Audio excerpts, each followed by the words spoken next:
Hello guys, আসসালামু আলাইকুম।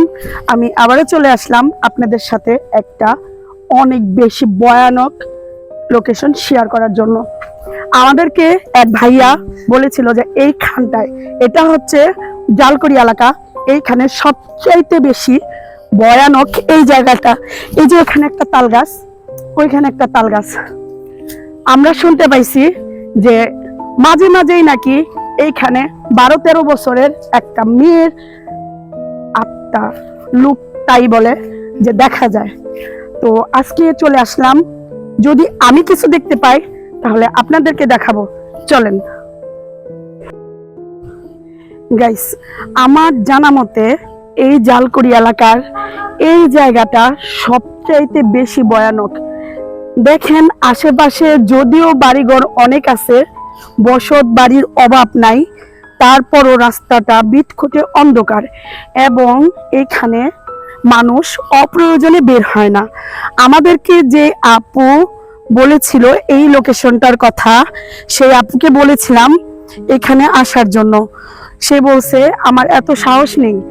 আর guys, যেহেতু আমি হরর ভিডিও বানাই, সেহেতু আমার তো একটু সাহস থাকতেই হবে।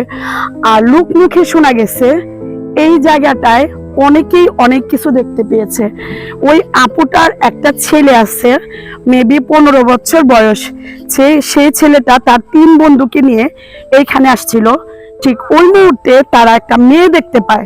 সেই মেয়ে কোত্থেকে আসছে এবং তারা আগে দেখে নাই। তো তারা 3 বন্ধু হেঁটেই যাচ্ছে। হঠাৎ সেই আপুর ছেলের এক ফ্রেন্ড বলে উঠলো যে একটু পিছনে তাকা।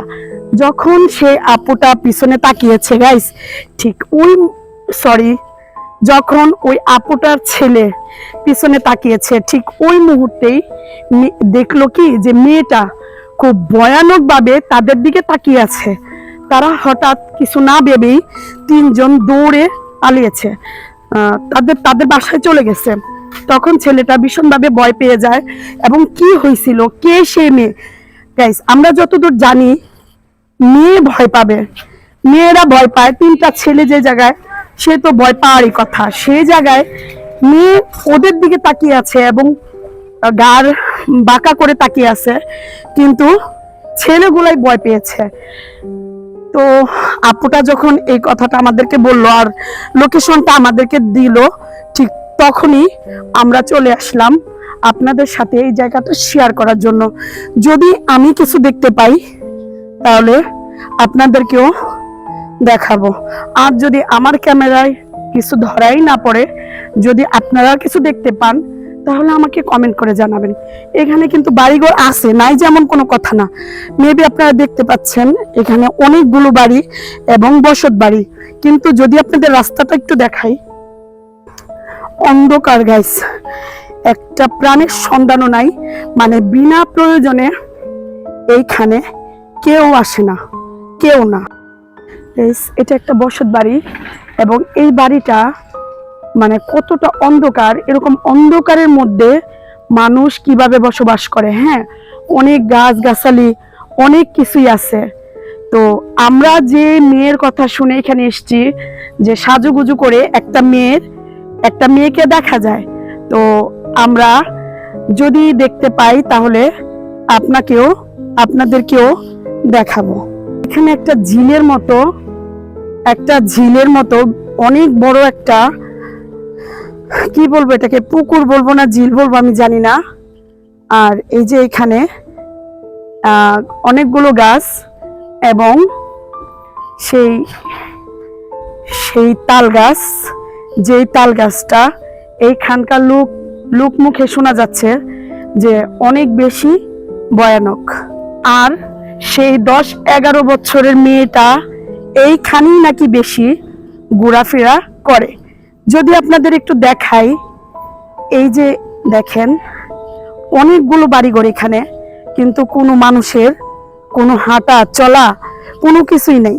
এখন যে অনেক রাত তা না, সন্ধ্যা 7টা 7:30, তাই এখানকার অবস্থা দেখেন। যদিও এখন পর্যন্ত আমার চোখে কিছুই দেখা যায় নাই, আমি কিছুই দেখি নাই, যদি আপনারা কিছু দেখতে পান প্লিজ আমাকে কমেন্ট করে জানাবেন।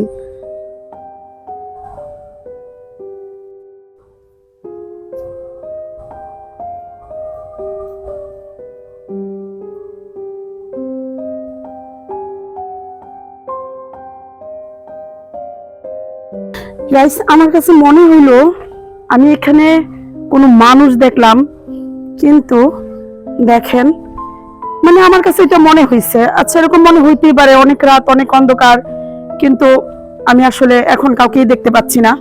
তো যদি আপনারা কাউকে দেখে থাকেন প্লিজ কমেন্টে জানাবেন।